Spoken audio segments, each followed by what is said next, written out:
எல்லாமே அண்ணன் தம்பி மாமன் மச்சான். இப்ப நயினார் நாகேந்திரன் பொறுப்பேற்றிருக்காரு பிஜேபியில, எனக்கு மாமா. ஆல்ரெடி பிஜேபியில தலைவரா இருக்காரு, என் மாமா இல்லன்னு ஆயிருமா? என்ன பேச்சு பேசிக்கிட்டு மாறி மாறி எல்லாருமே பேசுறானுங்க. எல்லாருமே மாமா மச்சான், சொந்தக்காரன், அண்ணன் தம்பி. முத்தலாக் பிரச்சனைக்காக போராடுனாங்களே, முத்தலாக்ல என்ன ப்ராப்ளம் உங்களுக்கு யாருக்காவது தெரியுமா? ஒரே நேரத்தில் 3 தலாக் சொல்லி ஒரு பொம்பளையை விட்டு போக கூடாது, மனைவியை விட்டு போக கூடாது. அதைத்தான் தடை பண்ணியிருக்காங்க. அதை முறையாக சரியத்தில் சொல்லியிருக்க மாதிரி 3 மாசம் டைம் கொடுத்து சரியா சொன்னா சொல்லலாம்னு இதுவரையும் சுப்ரீம் கோர்ட்டே ஆர்டர் போட்டிருக்கேன். பிரமாதமான சட்டம்னு சொல்லிட்டு. அப்ப முத்தலாக்கு எங்க தடை இருக்கு? தடையே இல்ல. ஆனா இவங்க என்ன சொல்றாங்க, முத்தலாக் தடை சட்டம் கொண்டு வந்துறாங்க, இஸ்லாமியர்களுக்கு எதிரானது, அதுக்கு ஒரு போராட்டம். அதே மாதிரி என்ஆர்சி, அது எல்லா ஊர்லயும் 10 வருஷத்துக்கு ஒருக்கா நடக்கிறது தானே. உங்களுக்கு கணக்கெடுப்பு ஜென்சஸ் நடக்கணுமா நடக்க கூடாதா? அப்ப அது நடந்தா தானே நம்ம ஊர் ஆள் யாரு வெளியூர் ஆளுன்னு தெரியும்.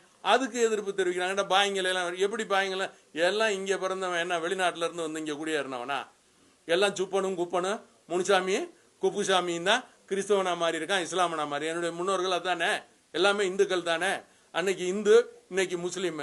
இன்னைக்கு முஸ்லீம், அன்னைக்கு இந்து. இன்னைக்கு கிறிஸ்டின், அன்னைக்கு இந்து. என்ன பேச்சு பேசிக்கிட்டீங்க? எல்லாம் தமிழன் தானே, தாய்மொழி தமிழ் தானே. இல்ல எனக்கு வேற ஏதாவது பாஷையா? தமிழ்ல தானே பேசிட்டு இருக்கீங்க உங்களோட.